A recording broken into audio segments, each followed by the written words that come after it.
Chi vuole giocare con un FPS a tema demoniaco può scegliere da diversi anni il reboot di Doom e il suo sequel Doom Eternal. Si tratta di due degli FPS single player più riusciti di sempre, basati su una saga storica che ancora oggi funziona alla grandissima. Per provare a cavalcare quel mondo infernale bisognava inventarsi qualcosa e i ragazzi di The Outsiders ci sono riusciti con Metal Hellsinger. Combinando il genere dei rhythm game e quello degli FPS, ci troviamo davanti ad un gioco sicuramente originale quanto familiare. Prima di continuare, se vi piacciono i nostri video, vi ricordiamo di iscrivervi al canale e di attivare la campanella per essere sempre aggiornati sui nostri contenuti.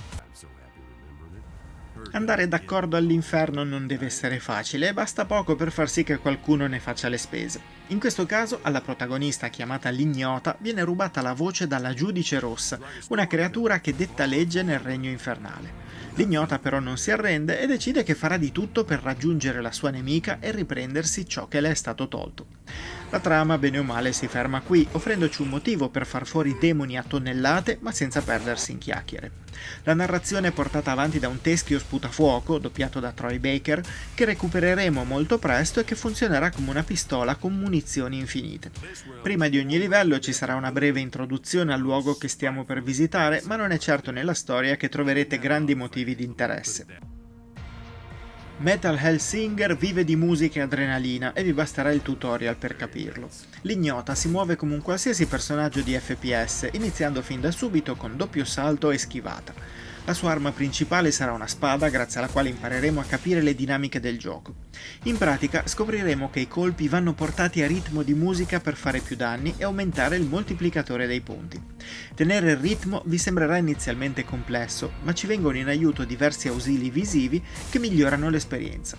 Le torce dei livelli, per esempio, pulsano a ritmo, indicandoci quando colpire, così come il mirino offre delle icone che si avvicinano continuamente al suo centro per indicarci quando la pressione del grilletto sarà corretta. Il tutorial è fondamentale per capire questa dinamica e prendere confidenza con l'integrazione della musica nel gameplay. Già dal primo livello avrete il vostro bel da fare, con nemici che inizieranno ad arrivare in massa, obbligandoci a scegliere come affrontarli. Ogni arma ha un modo diverso di colpire e se all'inizio potreste preferire un approccio fisico con la spada, presto capirete l'importanza delle armi da fuoco e della loro diversa cadenza di tiro. Lo shotgun iniziale, per esempio, vi farà saltare una battuta nel ritmo, mentre le due pistole offriranno colpi più rapidi. Va però tenuto a mente che sparare fuori tempo, magari sopraffatti dal numero di nemici che sta arrivandovi addosso, non è mai una buona idea. Diminuiranno i danni inferti e diminuirà la barra del moltiplicatore.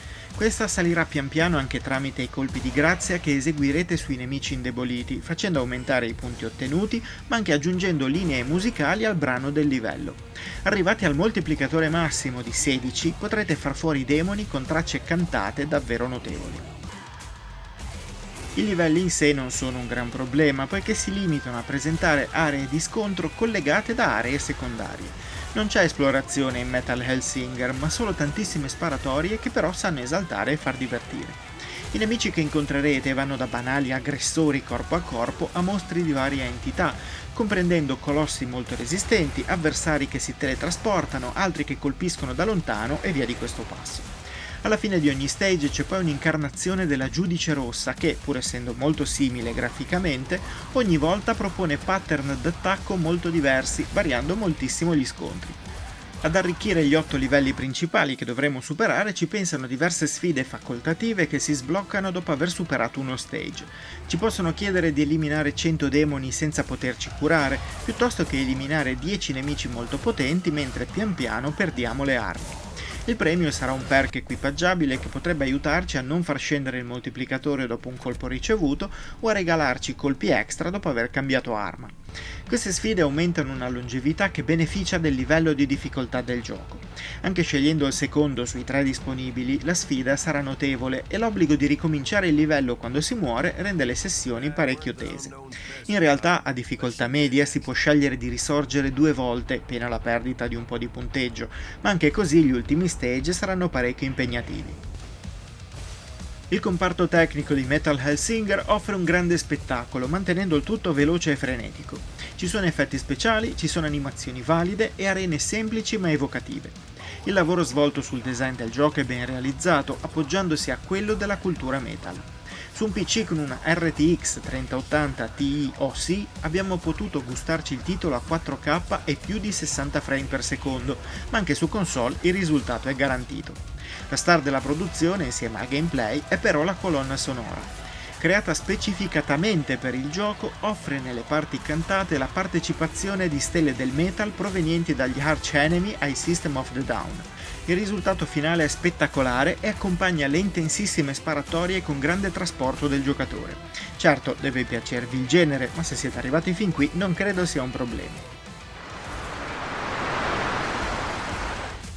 Metal Hellsinger è un esperimento riuscitissimo. Unire FPS e rhythm game sembrava impossibile, ma gli sviluppatori di Outsiders sono andati a segno al primo colpo. L'avventura è impegnativa e se non avete il senso del ritmo dovrete buttarvi su altre produzioni, ma per entrare nel loop demoniaco del gioco ci vuole davvero poco. Inoltre, nella sua versione Steam potrete anche utilizzare un tool di modifica per inserire la musica che preferite all'interno del gioco. Il nostro consiglio spassionato è quantomeno di provarlo. Su Steam è infatti presente la demo gratuita per farvi un'idea del gameplay. Se invece siete abbonati al Game Pass potrete scaricare gratuitamente il gioco completo sia su Xbox che su PC. Ad ogni modo il costo di 30 € è giustificato da una qualità generale davvero apprezzabile e dall'originalità complessiva. La durata di una decina di ore per completare ogni cosa non è elevata in termini quantitativi, ma la qualità dell'esperienza non si discute. Ora non ci resta che sperare in un sequel ancora più ambizioso e scatenato.